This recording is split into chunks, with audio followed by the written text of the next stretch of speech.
The manual transmission is such a beautiful thing. The amount of freedom, the flexibility that you have, the things that you can do, and the way that it makes you feel attached to your car, it is such a glorious thing. It's endless. I could talk about it for hours. The sad reality is that it is slowly coming to the point to where it's almost like a lost art. Like the amount of people that can drive a manual is already few and far between, but the people that can actually drive it well, like drive it on a track and apply the certain amazing, cool downshifting and heel-toe techniques and all those really, really cool things that you can do, there's not many people that can apply those nowadays. So that's where I come in. I'm doing my absolute best to make sure the art of driving a manual remains alive. I want you guys to learn everything that I know, and today I'm going to teach you the art of downshifting. It quite literally is an art because it makes the most beautiful sounds in the world. Not only that, it just feels awesome. You can do so many things whenever you downshift. You can accelerate, you can decelerate, and so on. So I'm going to go ahead and start getting to the concepts and the reasoning for doing all of this. And just to let you guys know, I'm driving a 2008 Subaru STI. I know that will be asked, so I'm showing you guys now. So first, before I teach you how to do anything, I'm gonna just give you a brief explanation on some of the terminology that we use. So you have rev matching, you have downshifting, and then after you learn those, you have heel-toe, you have all the acceleration, fancy terminology and stuff like that. I'm just gonna keep it simple for you guys, and if there's anything that I say that you want more of a scientific or more mathematical explanation for it, there are plenty of videos and there are plenty of forums online that you can look up. And usually the people that write those forums are a lot more scientifically or mathematically qualified than I am, especially when it comes to applied physics. That is not me. I am a finance major. That is not, that is not me. So the term rev matching is quite simple, and the beautiful thing about the whole car realm, all these car people like to keep things simple. It is awesome. So rev matching is a very easy term. It doesn't take much brain power to understand that you are quite literally matching the revs. But the question is, why do you do that, and what is it used for? So whenever you match revs, you are actually allowing yourself to transition to a lower gear more easily. And the nice thing is you're also putting less stress on your transmission when you're doing so. That's the whole idea of it. So for example, I am driving in 4th gear right now, and I want to downshift to 3rd gear. So right now I'm driving 40 miles an hour, and I'm running 3,200 RPMs in 3rd gear. So next time I want to downshift to 3rd gear when I am driving 40 miles an hour, I want to make sure that I downshift and I actually hit 3,200 RPMs, give or take. So what I'm going to do, nice smooth transition, I'm going to push the clutch in, push the gas in, and make sure that it goes up to 3,200 RPMs. It takes a lot of practice. It really does. The thing about driving manual, the thing about learning all of these techniques is it's practice that makes perfect. Learning how to drive manual, starting manual, power shifting, just banging through gears, all of that kind of stuff, it just takes a lot of practice. So that's what you're going to have to do. And I'll explain that more in depth here in a short while. But now that you kind of know a brief explanation of rev matching, I'm going to explain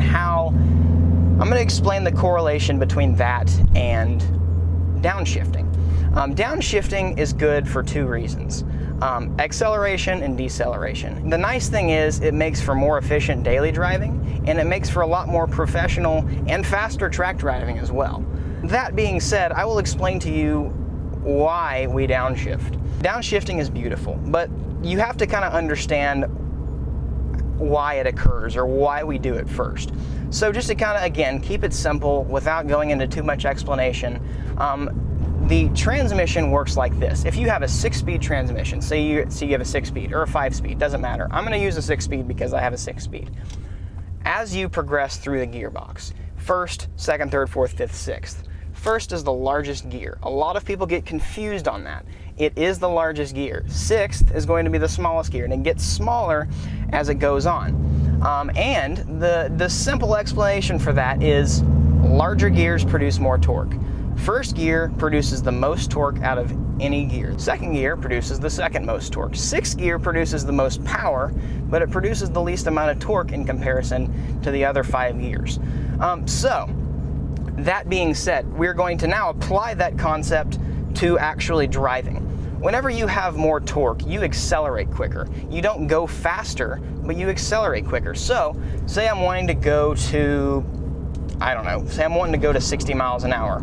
Am I going to get there faster whenever I'm driving in 6th gear, or am I going to get there faster when I'm driving in 2nd gear? It's going to be a lot faster when I'm in 2nd gear. Reasoning why is because I'm producing a lot more torque and it's getting there a lot quicker. Granted, a lot of people get that confused with, oh, well, 6th gear is my fastest gear. Shouldn't that be the gear that I use? No, that's actually not how it works. And a lot of people, I've made a video similar to this before, and a lot of people ask me, if you're getting on the highway, why do I shift down a gear? What is the point of that? It doesn't make sense. That's exactly why. So whenever say you're driving, you're in 6th gear, you're on a service road, and you want to get on the highway, you're on the on-ramp, what you do is you shift down to 5th and then 4th and then 3rd if you can, and that allows you to accelerate to a higher speed quicker. It's as simple as that. So just to kind of briefly show you guys what I'm talking about. So I'm in 4th gear right now. If I push the throttle all the way in, I'm at 40 miles an hour. I'm in 4th gear. I'm not going to get to my desired gear very quickly. If I want to downshift to 3rd is already revving higher and it produces more torque. So if I want to push it in, I got to X amount of miles per hour a lot faster than I would have if I was driving in 4th gear. That's just how it works. And now, the second part, and the fun part, the one that makes all the sexy noises and sexy pops, decelerating.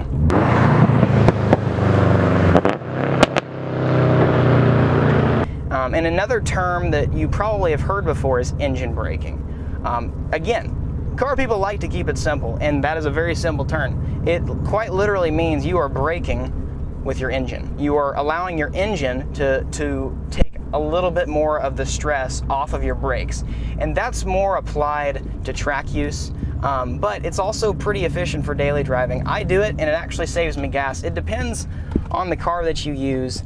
If you have a electronically fuel-injected car, you can actually save gas by downshifting. And a lot of people don't believe me, but it's just how it works. If you have an older carbureted car, it doesn't work that way because you don't have a computer telling you how much fuel to use.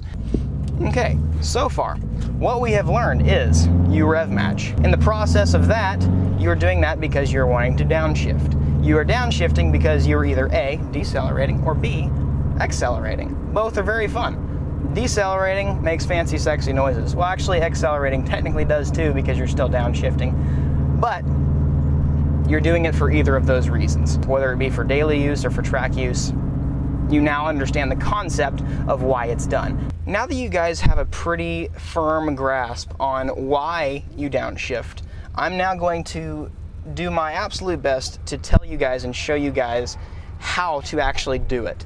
Like I said earlier, the best way to get this is by practicing it. That is the best explanation I can give you. You need to get in your car and you actually need to do it. Watching videos is going to help you to a pretty high extent, but you're not actually going to learn how to do it unless you get out there and go try it yourself.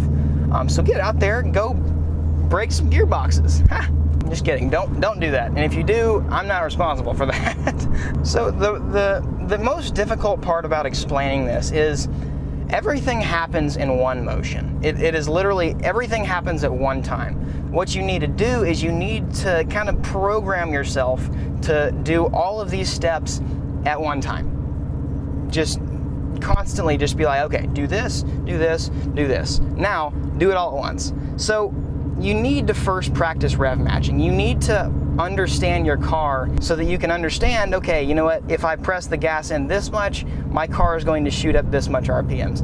That's the first thing you need to practice. You need to get a good understanding on how everything in your car operates before you start to do all of this stuff, because you can potentially harm your car. You can potentially harm your car doing this if you don't do it correctly, but not to worry, you have to do it wrong a lot of times to actually break something. Just like shifting, it's It's pretty simple. You push the clutch in, you push the gas in to rev match, and then while at the exact same time you are pushing in the gas to rev match, you change gears. I think that's probably the most difficult thing. Well, actually, all three of those things happen at one time. But I think that's the most difficult thing for people to understand is, well, you have to push in the gas, you have to change gears, and you have to push in the clutch at the same time. It's not difficult. It becomes muscle memory, just like driving a manual. It becomes muscle memory after you do it enough times. So, like I said, push in the gas, rev match, and then you're in the next gear. Now, I happen to do it pretty slowly, so I dropped RPMs, and that wasn't really very good, but just to keep it kind of slow for you guys, that's exactly how you do it. You're gonna push in the clutch, you push in the gas, and at the same time you push in the gas, you're gonna change gears, because if you wait too long, it's going to drop, and you're gonna feel like a huge jolt. I hope that was good acting for you, because it's exactly what it looks like whenever that happens. And also, now that I'm thinking about it, a really, really, really good way to have yourself prepared to switch down gears is to basically already have your hand pushing the way or the direction that you're going to be switching gears. So I'm in 4th gear right now. If I'm switching to 3rd gear, I'm going to be pushing up. So before I touch my clutch, before I start messing with anything, my hand is going to be not pushing up, but it's going to be it's going to be ready to push up. So basically, as soon as I push in the clutch without having to put any force on it, it's going to go out of gear, just like that. Same thing, and actually I just rev match to put it back in gear. Like I said, it becomes muscle memory after a while, so don't worry about it. So, here we go, pushing to 3rd gear, boom. I'm decelerating right now. 2nd gear, boom. So again, whenever it works like that, if I'm in 3rd gear and I'm wanting to downshift to 2nd gear, 2nd gear I'm gonna be pulling this way. So what I do is I actually I have my hand like this, and I'm kind of pulling towards myself, kind of like, I mean, it's the same way for like power shifting. One of the reasons why I shift so quickly, and I mean, I'm trying to be humble here, but one of the reasons that I can shift so quickly is because I am fully prepared for the next gear before I'm even thinking about shifting. And that is the key to driving a manual. I mean, if you take away anything from this video, I want you to think of it that way. I want you to be prepared for the next gear before you're even thinking about moving to the next gear. So if I'm downshifting to 4th right now, I've already got pressure pulling towards me and I'm not even thinking about shifting yet. But because I just did that, I was already pulling towards me, and that allowed me to very, very easily and very smoothly go to the gear below that. So again, one more time, just to give you a short explanation on how it works. You push the clutch in first, technically, but if you want to downshift really quickly, everything happens at the same time. But at first, you're going to want to push the clutch in, then you're going to worry about rev matching. The most important thing is that you rev match to the lower gear that you're revving to, that you're shifting down to. Now that you know how to downshift, I want you guys to go out there and apply it yourself. That is the most beneficial and the most effective way to actually learn how to do all of this stuff, is by quite literally just going out and doing it yourself. You know, you might bang your head on the steering wheel a few times. I'm not going to make any promises that you're not. But what I can tell you is if you practice enough, no matter how discouraged you may be, you will get it eventually. It is not as difficult as most people think.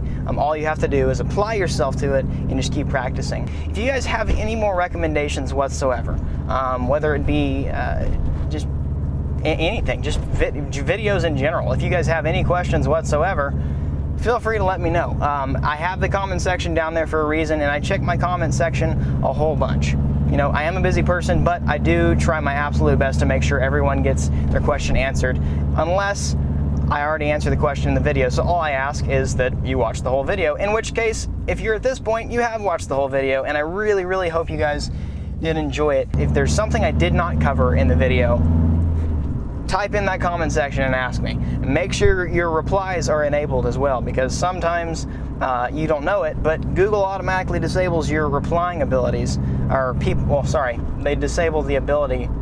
Man, words are difficult in my brain today. They disable the ability for other people to comment on your post. Wow, that was difficult. So, if you notice a trend on videos, nobody's answering your question, it might be because Google has disabled that thank you guys so incredibly much for watching. If you want to be awesome, hit the subscribe button. I don't know anybody who does not want to be an awesome person, so you should have already hit the subscribe button. If you haven't already, hit the subscribe button for more cool stuff. What I'm going to do is I'm going to make more crazy, weird, awesome videos of me being myself and me talking and me blabbering and driving my car like a crazy person. And I may or may not do some racing stuff in the future. But anyways, feel free to let me know if you have any recommendations whatsoever. If you have any questions about my channel, my car, anything, let me know. Comment in that little comment box below, or if it's in the future, they might have it like over here or something like that. Whatever Google decides to do, comment in the comment section and hit that little button that says subscribe on it, because you will be awesome. But anyways, thank you guys for watching. I really appreciate you, your input, your view, whatever you have to contribute to this video. I thank you for that. So peace out, hit that subscribe button, and I will see you guys later.